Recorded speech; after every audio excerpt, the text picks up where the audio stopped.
So I'll just do a quick wrap up. If people want to continue discussion of Slack channel is available.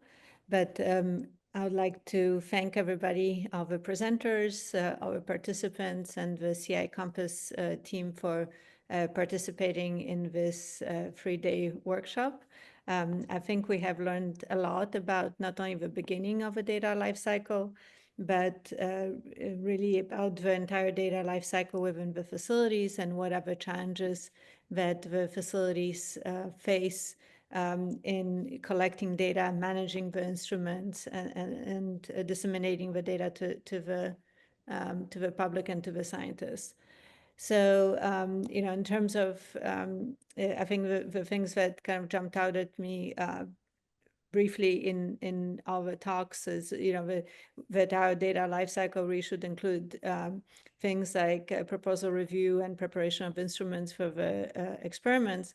And also today we talked a lot about instrument and system observability, control, and repair. Again, these are very important for being able to provide scientifically meaningful data.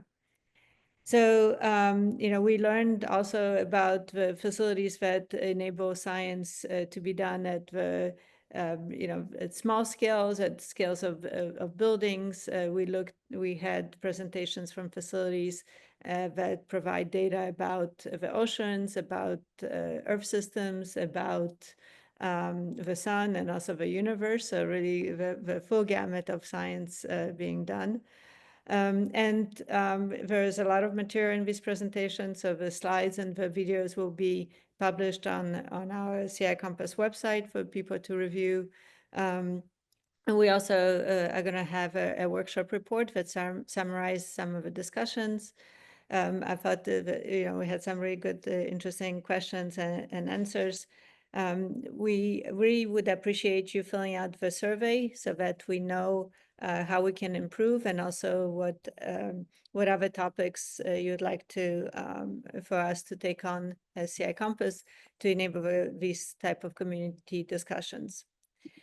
Also a couple advertisements. So towards the end of February 26th, we have a presentation within the CI Compass webinar by Michael Cook from DOE and Bill Miller from NSF, who have been co-authors on the framework for considering data infrastructure and interconnectivity in and among research and development infrastructure projects. So there are a number of questions that were part of this framework. So please come to that webinar to learn more and to ask further questions of Michael and Bill. Also, some of you may know that there is an NSF organized workshop on research infrastructures. It will happen in March in Southern California in Redondo Beach, so it's March 18th through the 21st. And registration is already open. There's a skeleton agenda also available. There are a lot of interesting tracks, including cyber infrastructure and cybersecurity. So I really hope to see you there.